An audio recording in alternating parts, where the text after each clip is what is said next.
లక్ష్మీ కవచం చదవటం వలన ఎలాంటి రక్షణ కలుగుతుంది? లక్ష్మీ కవచం చదవాలిట. లక్ష్మీ కవచం చదవటం వలన దరిద్రం కూడా హరిస్తుంది అంటారు. దీనికోసం మనకి స్కాంద పురాణంలో ఒక కథ కనిపిస్తుంది. అదేమిటంటే, పూర్వం ఒకసారి ఇంద్రుడు రంభతో బయటికి పెడుతూ ఉన్నట్ట. ఆ సందర్భంలో దూర్వాస మహాముని ఆయన ఈశ్వరుడి దగ్గరికి వెళ్లి కైలాసం నుంచి వస్తూ ఉన్నట్ట. కైలాసం నుంచి వచ్చి నేరుగా పైనుంచి ఇంద్రుడిని చూసి ఇంద్రుడి దగ్గరికి వచ్చట. ఇంద్రుడు దూర్వాస మహామునికి నమస్కారం చేశాడు. ఎక్కడి నుంచి వస్తున్నారంటే, కైలాసం నుంచి వస్తున్నాను. కైలాసంలో నాకు ఈశ్వరుడు అనుగ్రహించి ఈ పుష్పాన్ని ఇచ్చాడు, ఇది నువ్వు స్వీకరించు ఇంద్ర అని చెప్పేసి దాన్ని బహూకరించి దూర్వాసుడు వెళ్ళిపోయాట. ఇంద్రుడు రంభతో కేళీ క్రీడలు చేయడానికి సిద్ధంగా ఉన్నాడు కాబట్టి ఆయనకి ఈ పువ్వు మీద ధ్యాస లేదు. ధ్యాస లేక ఆ పువ్వును తెచ్చి ఏనుగు తల మీద, అక్కడే ఉన్నటువంటి ఐరావతం తల మీద పెట్టాట. ఆ ఐరావతం తల విదిలించడం వలన ఆ పువ్వు కింద పడిందిట. ఆ తర్వాత ఆ ఐరావతం దాన్ని తొక్కేస్తూ వెళ్ళిపోయిందిట. అందరూ తర్వాత దాన్ని తొక్కుతూ వెళ్లారు. భూమిలో అది కలిసిపోయింది. దాని కారణంగా ఇంద్రుడికి ఇంద్ర పదవి పోయి నహుషుడి వలన ఒక పురుగు రూపంలో ఆయన పద్మనాళంలో దక్కోవలసినటువంటి స్థితి ఏర్పడిందిట. ఎప్పుడైతే ఇంద్రుడు ఇంద్ర పదవిని వదిలేసి బయటికి వచ్చాడో, రాజ్యలక్ష్మి ఆయన మీద ఆగ్రహం చెందిందో, అప్పుడు ఆయనకి పాలుపోలేదు. ఏం చేయాలో తెలియక విష్ణుమూర్తి దగ్గరికి వెళ్లి ఆయనని వేడుకున్నట్ట. ఏం చెయ్యాలి, రాజ్యలక్ష్మి పోయింది అని. నా ప్రాణ సఖి అయినటువంటి మహాలక్ష్మి ఉంది, ఆవిడ కవచాన్ని, లక్ష్మీ కవచాన్ని నేను నీకు ఉపదేశిస్తాను, అది పారాయణ చెయ్యి, ఆవిడ అనుగ్రహం వలన మళ్ళీ నీకు రాజ్యలక్ష్మి సంప్రాప్తిస్తుంది అనేటువంటి విషయాన్ని విష్ణుమూర్తి చెప్పేట.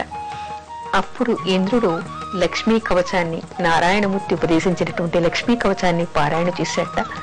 5 లక్షల సార్లు ఆయన పారాయణం చేసిన తర్వాత అప్పుడు మహాలక్ష్మి ప్రత్యక్షం అయిందిట.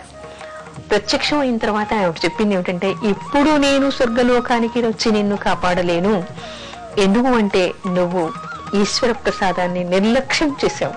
ప్రసాదాన్ని ఎక్కడంటే అక్కడ పడేయకూడదు. ఆ పుష్పాన్ని నువ్వు ఏనుగు తల మీద పెట్టావు, అందరూ తొక్కారు. శివప్రసాదాన్ని ఎప్పుడు కూడా పడేయకూడదు. అందుకని నీకు దోషకాలం పోయేదాకా ఆగాలి. కొంతకాలం తర్వాత నన్ను ధ్యానిస్తూ ఉండు. ఈ కవచాన్ని నువ్వు ధరించి నన్ను ధ్యానిస్తూ ఉండు. అప్పుడు నేను వచ్చి నీకు సహాయం చేస్తాను. నహుషుడు వెళ్ళిపోయిన తర్వాత మళ్ళీ నువ్వు నీ పదవికి వస్తావు, అప్పుడు నిన్ను అనుగ్రహిస్తాను అని చెప్పిందిట. ఇక్కడ చెప్పే విషయం ఏంటంటే, దీని ఫలశ్రుతి చెప్తూ ఏం చెప్తారంటే, ఎవరైనా సరే మహాలక్ష్మి పూజను ఎన్ని రకాలుగా చేసినా సరే, ఎన్ని కోట్ల మంత్ర జపం చేసినా సరే, ఎన్ని లక్ష్మీ సహస్రనామాలు చదివినా సరే, అష్టోత్తరాలు చదివినా సరే, లక్ష్మీ కవచం ఎవరు ధరించకుండా పారాయణలు చేస్తారో వాళ్ళకి లక్ష్మీ ప్రసన్నురాలు కాదు, అనుగ్రహించదు అనేటువంటి విషయం మనకి పురాణాల్లో కనపడుతోంది. అందుకని ఎవరు పూజ చేసినా ప్రాథమికంగా లక్ష్మీ కవచాన్ని ధారణ చేసి, అంటే దాన్ని చదివి ధ్యానించి ఆ తర్వాత లక్ష్మీ పూజ చేసి ఆ మహాలక్ష్మి అనుగ్రహాన్ని పొందాలి అని మనకి పురాణాల్లో చెప్పబడుతోంది.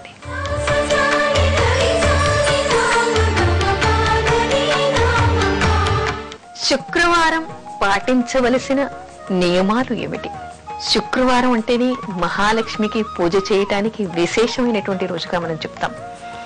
ఆ రోజు మనం పాటించవలసినటువంటి అనేక విషయాల్ని మనం గుర్తుపెట్టుకోవాలి. కేవలం అమ్మవారికి పూలతో పూజ చేశామా, పిండి వంటలు చేశామా, వాయినాలు ఇచ్చామా అనేటువంటిది ముఖ్యం కాకుండా, ఎలాంటి స్తోత్రాలు చదివాము అనేటువంటిది ముఖ్యం కాకుండా, ఆవిడకి ఇష్టమైనటువంటి నియమాల్ని కూడా మనం పాటించాలి. పాటించకపోతే ఏదో రకంగా ఎక్కడో ఒక లోటు ఏర్పడడం, దానివల్ల మనం దోషాలు తగలటం, దానివల్ల శాపాలు రావటం, ఉన్నయన్ని ఓడ్చుకుపోవడం కూడా జరుగుతూ ఉంటుంది. దానికి ముఖ్యంగా ఏమిటంటే, మహాలక్ష్మి ఏం చెప్తుంది, తనే స్వయంగా చెప్పినటువంటి విషయాలు ఏమిటంటే, ఇరు సంధ్యల్లో నిద్రపోకూడదు. అంటే ప్రాతకాలం సూర్యోదయం వేళ, సాయంత్రం సూర్యోదయం వేళ ఎవరు నిద్రిస్తూ ఉన్నా కూడా ఆ ఇంట్లో నేను ఉండను అనేటువంటి విషయాన్ని ఆవిడే స్వయంగా చెప్పింది. ఆ తర్వాత శుక్రవారాలు ఇంట్లో ఇంటిని, ఒంటిని, మనస్సుని కూడా పరిశుద్ధంగా పెట్టుకోవాలి. ఎప్పుడు కూడా పరిశుద్ధంగా పెట్టుకోవాలి. పరిసరాలు పరిశుభ్రంగా ఉంటే మాత్రమే మహాలక్ష్మి ఆ ఇంట్లో నిలుస్తుంది. ఆ తర్వాత శుక్రవారాలు ఎవరు కూడా చిరిగిన గుడ్డలు కట్టుకోకూడదు. కొత్త బట్టలు లేకపోవచ్చు, కానీ పరిశుభ్రమైనటువంటి బట్టల్ని మాత్రమే ఆ రోజు తొడుక్కోవాలి. ఎవరు చిరిగిన గుడ్డలు వేసుకున్నా కూడా మహాలక్ష్మి వాళ్ళను కనకరించదు, వాళ్ళ దగ్గర నుంచి వెళ్ళిపోతుందిట.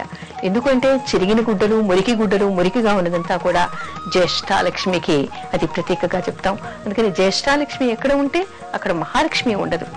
అందుకని ఎవరు కూడా మురికి గుడ్డలు కానీ చిరిగిన గుడ్డలు కానీ శుక్రవారాలు కట్టుకోకూడదు. ప్రాతకాలంలోనే స్నానం చేసి, అంటే మహాలక్ష్మి ఇంటికి వచ్చే వేళకే స్నానం చేసి పరిశుభ్రంగా ఉండాలి. ఆ తర్వాత కొంతమంది ఇళ్లల్లో మనకి సాధారణంగా వినిపించేటువంటిది అపశబ్దాలు వినిపిస్తూ ఉంటాయి. చిటికీ మాటికి చావులు మాట్లాడుతూ ఉంటారు, కొంతమంది అన్ని కొడుకులు మాట్లాడుతూ ఉంటారు, కొంతమందికి డకారాలు పెట్టి ఆడపిల్లల్ని తిడుతూ ఉంటారు. అసలు అలాంటి అపశబ్దాలు ఎప్పుడు కూడా ఇంట్లో వినపడకూడదు. ఏ ఇంట్లో అవి వినపడతాయో ఆ ఇంట్లో మహాలక్ష్మి ఉండదు, దరిద్రమే ఉంటుంది అనేటువంటి విషయాన్ని చెప్తారు. అంతేకాదు ఏ శుక్రవారాలు మకారం, అంటే మకారంలో ఉండే 3 కూడా నిషేధం. అంటే మద్యము, మాంసము, మగువ ఇవన్నిటిని కూడా వదిలేయాలి అనేటువంటి విషయాన్ని చెప్తారు. అంటే దూరంగా ఉంచాలి వీటికే. మరొక విషయం ఏమిటంటే ఎప్పుడు కూడా అబద్ధాలు ఆడటం కానీ, శుక్రవారాలు అప్పులు ఇవ్వడం తీసుకోవడం కానీ చేయకుండా ఎంత నియమబద్ధంగా వీళ్ళు జీవిస్తే, ఎంత నియమబద్ధంగా అమ్మవారిని ప్రశాంతంగా అమ్మవారిని వేడుకుంటే అంత తొందరగా ఆవిడ కరుణిస్తుంది అంటారు. ఆ తర్వాత ఇంట్లో ఎప్పుడు కూడా ఏ ఇంటిలో కొట్లాటలు ఉంటాయో, ఏ ఇంట్లో స్త్రీలు కన్నీళ్లు కారుస్తూ ఉంటారో ఆ ఇంట్లో మహాలక్ష్మి నిలవదు అని చెప్తారు. మహాలక్ష్మి స్వయంగా చెప్తుంది, ఎక్కడ కళ్ళలాడినా కూడా ఆ ఇంట నేను ఉండను అని. కలకంఠి కంట నీరొలికిన సిరులు ఇంట నుండనొల్లవు అంటారు. అంటే ఇంట్లో స్త్రీలు ఏడిస్తే సిరులు ఇంట్లో ఉండవుట. అందుకని ఏ ఇంట్లో కూడా స్త్రీలు ఏడవకుండా, బాధపడకుండా, వాళ్ళకి అన్యాయం జరగకుండా ఆ ఇంట్లో ఉన్నటువంటి వ్యక్తులు జాగ్రత్త పడాలి. ఇల్లు ప్రశాంతంగా పెట్టుకోవాలి, కలకల్లాడుతూ ఉండాలి, సంతోషంగా ఉండాలి, ఒకరితో ఒకరు సఖ్యంగా ఉండాలి, ఆనందంగా ఉండాలి. అప్పుడు మాత్రమే మహాలక్ష్మి ఆ ఇంట్లో స్థిర నివాసం ఏర్పరచుకుంటుంది అనేటువంటి విషయాన్ని చెప్తారు.